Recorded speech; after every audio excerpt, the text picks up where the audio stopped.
મિત્રો વિડીયોને અંત સુધી જોજો, તમારા હોશ ઉડી જશે। મારું નામ સોનિયા છે।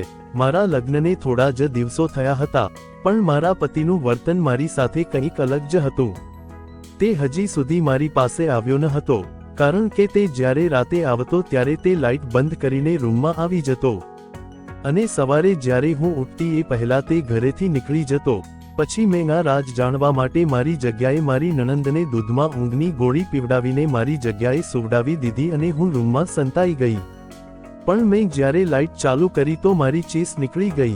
હું 3 કલાકથી મારા પતિના આવવાની રાહ જોઈ રહી હતી। બેસી બેસીને મારી કમરમાં દુખાવો થઈ રહ્યો હતો। રાતના 2 વાગી રહ્યા હતા। મારા તો હોશ ઉડી ગયા, કારણ કે આજે મારી સુહાગરાત હતી। આ સમયમાં પતિ પત્ની પોતાના જીવનની નવી શરૂઆત કરતા હોય છે, એકબીજાને ઘણા વાયદા કરતા હોય છે, જીવનભર સાથ નિભાવવાની કસમ ખાતા હોય છે। એવી રીતે મારે પણ મારા પતિની પાસે જવું હતું। મારી નાની બહેન મારા પતિના બહુ વખાણ કરતી હતી કે જીજુ બહુ સારા છે, એટલે મને પણ તેના સપના આવવા લાગ્યા। હું મારા પતિની રાહ જોઈ રહી હતી, પણ તેમ છતાં તે ના આવ્યા, અને મને થયું કે હું બહાર જઈને જોઉં કે તે ક્યાં છે। પણ બહાર જવું મને ગમતું ન હતું। હું ત્યાં એમ જ બેઠી બેઠી બેડ ઉપર માથું રાખીને સૂઈ ગઈ। ત્યાં અચાનક દરવાજો ખુલવાનો અવાજ આવ્યો। મેં ગભરાઈને આંખ ખોલી તો મારા રૂમમાં ખૂબ જ અંધારું હતું। મેં કીધું કે રૂમમાં કોણ છે, પણ મને કંઈ જવાબ ન આપ્યો, અને મને કોઈના ચપ્પલનો અવાજ આવ્યો। મેં કીધું કે તમે છો કે? સાંભળો તો, મેં કીધું કે આ રૂમમાં આટલું બધું અંધારું શા માટે કરી નાખ્યું? મેં ઘણા બધા સવાલ કર્યા, પણ થોડીવાર પછી એક મર્દનો અવાજ આવ્યો, અને તે બોલ્યો કે હા હું છું, તમારો પતિ। આ સાંભળીને અચાનક મારો શ્વાસ અધ્ધર ચડી ગયો। પણ મને એમ હતું કે મારો પતિ જ મારા રૂમમાં આવ્યો હશે, પણ હવે મને શરમ આવતી હતી। પણ મને એ વાત નહોતી સમજાતી કે મારા પતિ મારા રૂમમાં આવીને અંધારું શા માટે કરી દેતા હતા। મને આ વાત થોડી અજીબ લાગતી હતી, નકર પહેલા તો તે ઘરમાં લાઇટ જ હતી ત્યારે મીણબત્તી લઈને આવતા હતા। ત્યાં અચાનક મારો પતિ મારી સામે આવ્યો અને મને કહેવા લાગ્યો કે મને માફ કરી દેજે, હું બહાર મારા મિત્રો સાથે હતો, એટલે મારે આવવામાં મોડું થઈ ગયું, અને મને લાગે છે કે તું અત્યારે સાવ થાકી ગઈ હશે, એટલે તારે સૂઈ જવું જોઈએ, કાલે આપણે વાત કરશું। મારો પતિ વાત કરતા કરતા બહુ અટકી જતો હતો। મને લાગતું હતું કે તેને કંઈક વાંધો હશે, બાકી તે ક્યારેય આવી રીતે બોલતા ન હતા। મને થયું તે મારાથી શરમાતો હશે। મને થયું કે તે મર્દ બનીને પણ મારી સાથે શરમાતો હતો। પછી મને મારી નાની બહેનની વાત યાદ આવી કે તે મને કહેતી હતી કે બહેન મારા જીજુ બહુ શર્મિલા છે। મેં મારા પતિને કીધું કે તમે રૂમમાં આવો ત્યારે લાઇટ કેમ બંધ કરી દો છો? શું તમે મને જોવા નથી માંગતા? બાકી લગ્નની રાતે પત્ની પોતાના પતિ માટે જ તૈયાર થતી હોય છે કે તેનો પતિ એને શાંતિથી જોવે, પણ તમે તો રૂમમાં આવતા વેંત જ લાઇટ બંધ કરી દો છો। પણ તે થોડીવાર ચૂપ રહ્યા બાદ બોલ્યા કે તું તો બહુ સુંદર લાગે છે, તું મારી રાણી છે। જ્યારે આપણે બંને મંડપમાં બેઠા હતા ત્યારે જ મેં તને મન ભરીને જોઈ લીધી હતી, અને અત્યારે સમાજનો રિવાજ છે કે લગ્નના 1 મહિના સુધી પતિને પોતાની પત્નીનું મોઢું નહીં જોવાનું, નહીંતર નજર લાગી જાય છે। આટલા માટે આપણા લગ્ન વખતે મને આપણા પંડિતજીએ પણ કીધું હતું કે તમારું નક્ષત્ર બહુ ખરાબ છે, એટલે થોડા સમય સુધી તમે પોતાના રૂમમાં તમારી પત્ની પાસે જાઓ તો તમારે લાઇટ બંધ કરીને જવું પડશે, જેથી કરીને તમે તમારી પત્નીનો ચહેરો ના જોઈ શકો। પણ મેં હવે મારા પતિની વાત પર વિશ્વાસ કરી લીધો। મને ઘણા બધા સવાલ મનમાં હતા, પણ લગ્નની શરૂઆત હતી એટલે હું કાંઈ ઝઘડો કરવા નહોતી માંગતી, અને મને એમ હતું કે હું સવારે મારા પતિનો ચહેરો જોઈશ, પણ સવારે તે મારા બેડ ઉપર હતા જ નહીં।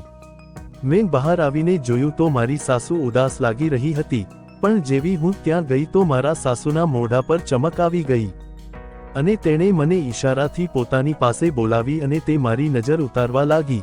મને થયું કે હકીકતમાં મારા પતિ ઉપર આફત હશે, એટલે અમારા માટે મારી સાસુ અમારી નજર ઉતારતી હતી।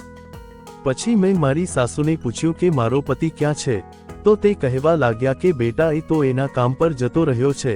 મેં તેને પૂછ્યું પણ મમ્મી તેને તો જવાનો સમય 9 વાગ્યાનો છે, તો તે કેમ આટલા વહેલા જતા રહ્યા છે? હજી તો 7 જ વાગ્યા છે। તો મારી સાસુ મને કહેવા લાગી કે બેટા તેના ધંધાનું કાંઈ નક્કી નથી, તે તેના મિત્રો સાથે મળીને બધા સાથે ધંધો કરે છે. તે ગમે ત્યારે આવે છે અને ગમે ત્યારે જાય છે.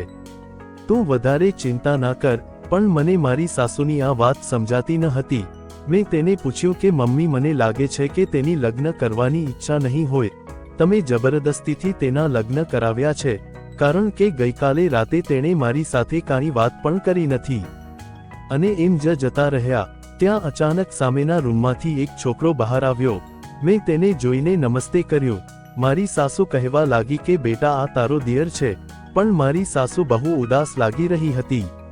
મારા ઘરમાં મારો પતિ, દિયર અને મારી એક નણંદ, બસ આટલા જ રહેતા હતા. પણ મને બધાના વ્યવહાર કંઈક અલગ જ લાગતા હતા.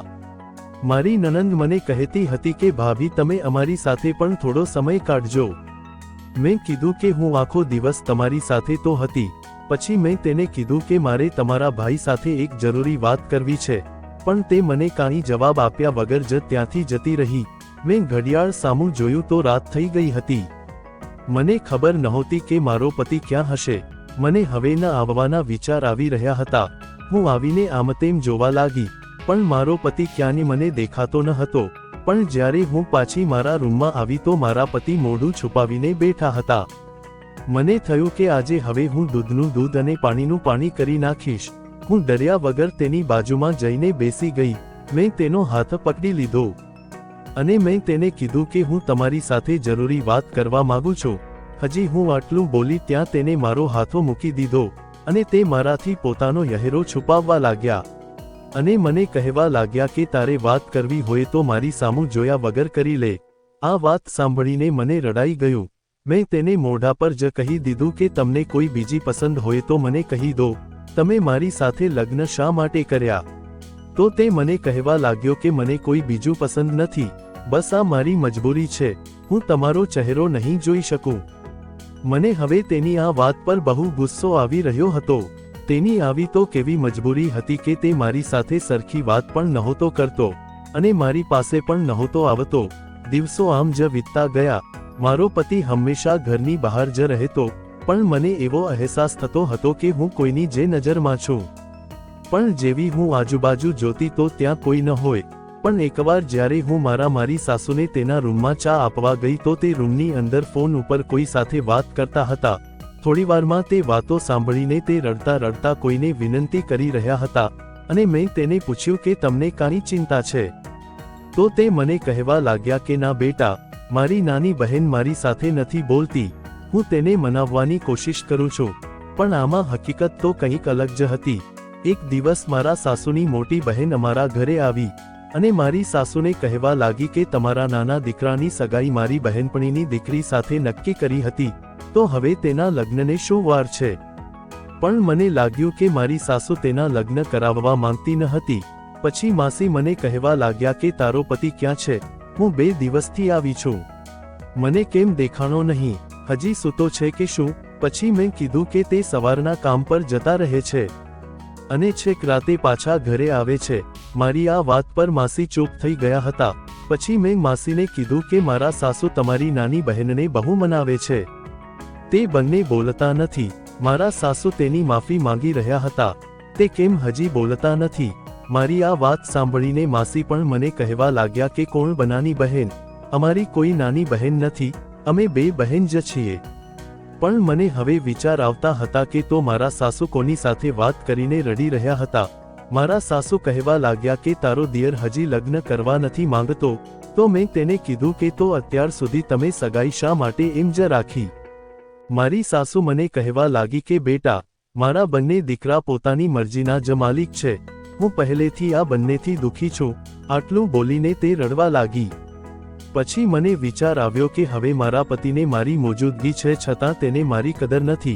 આટલા માટે હું હવે થોડા દિવસ મારા પિયર જતી રહું, જેથી કરીને મારા પતિને મારી કદર થાય. પછી હું મારા સાસુને પૂછીને મારા પિયર જતી રહી. મને થયું કે હું મારી માને કહીશ કે તમે મારા લગ્ન કેવા માણસ સાથે કરાવી દીધા કે જેને હજી પોતાની પત્નીનું મોઢું પણ નથી જોયું. પણ મને શું ખબર હતી કે મારી ઉપર હજી બહુ મોટી આફત આવવાની છે. જ્યારે હું મારા પિયર પહોંચી તો મારા ઘરની બહાર એક કુરિયર પડેલું હતું અને તેમાં મારું જ નામ લખેલું હતું. મેં તેને ખોલીને અંદર જોયું તો મારા પગ નીચેથી જમીન સરકી ગઈ. હું સીધી મારા ઘરમાં જઈને મારા રૂમમાં જતી રહી. મને હવે વિચાર આવતા હતા કે મારી સાથે કોણ આવો લગ્નનો ખેલ ખેલી રહ્યું છે. મેં મારી સાથે મારી નાની બહેનને કીધું કે તારા જીજુનો ફોટો બતાવ કે જે તે લગ્નના દિવસે પાડેલો હતો. મેં તો હજી મારા પતિનો ફોટો સરખી રીતે જોયો પણ ન હતો. પછી તેને એક ફોટો મને બતાવ્યો. તેમાં તો તે એક સુંદર જવાન છોકરો લાગી રહ્યો હતો. હું હવે આ વાત મારા પિયરમાં કોઈને કહેવા માંગતી ન હતી, એટલે હું તરત પછી મારા સાસરિયામાં જતી રહી. મારે હવે હકીકત જાણવી હતી. રાત્રે ફરીવાર તે માણસ મારા રૂમમાં આવ્યો. તે 1 મહિનાથી મારો પતિ બનીને રહેતો હતો, પણ હવે મને ખબર પડી ગઈ હતી કે તે મારો પતિ ન હતો. પણ તેમ છતાં મેં તેને કીધું કે મારે તમને દિલ ખોલીને જોવા છે. હવે હું તમારાથી દૂર નહીં રહી શકું. મારે તમારી પાસે આવવું છે. હું તમારા વગર નહીં રહી શકતી. મેં કીધું કે હવે હું લાઇટ ચાલુ કરું છું. તો તે મને કહેવા લાગ્યો કે તને તો ખબર જ છે કે આ મારી મજબૂરી છે. તને જે લાગે એ, બાકી હું આવું નહીં કરી શકું. તું મને વારે વારે કહીશ તો હું તારા રૂમમાં નહીં આવું. આટલું બોલીને તે મારા રૂમમાંથી જતો રહ્યો. પછી મેં વિચારી લીધું કે હું મારી નણંદને દૂધમાં ઊંઘની ગોળી આપીને પીવડાવી દઈશ અને રૂમમાં છુપાઈ જઈશ. પછી રાતે જ્યારે તે મારા રૂમમાં આવ્યો અને બેડની બીજી બાજુ બેસી ગયો, મેં ઊભા થઈને તરત લાઇટ ચાલુ કરી દીધી. અને જેવો મેં તેને જોયો તો મારા હોશ ઉડી ગયા, કારણ કે એ તો મારો દિયર જ હતો.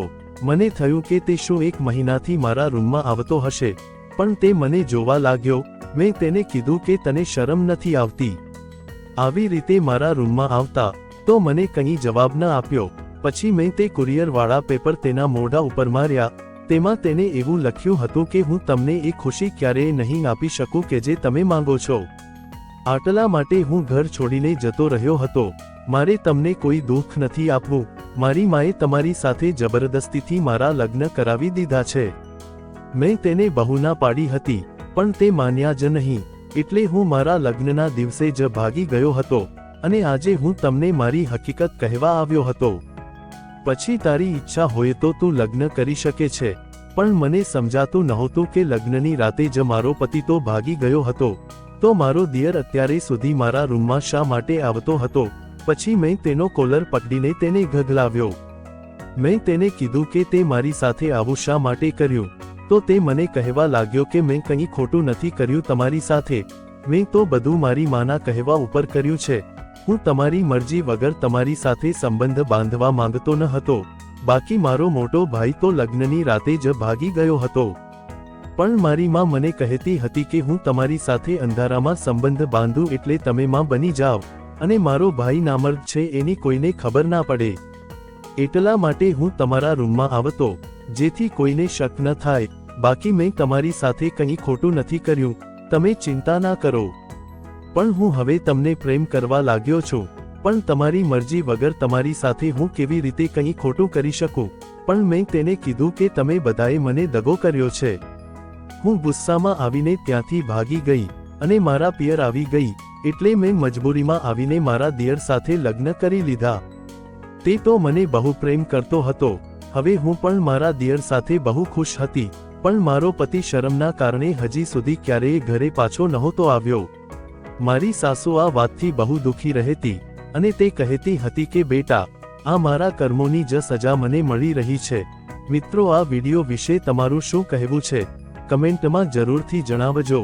અને જો વિડિયો ગમ્યો હોય તો વિડિયોને લાઇક અને ચેનલને સબસ્ક્રાઇબ કરવાનું ના ભૂલતા મિત્રો. ધન્યવાદ.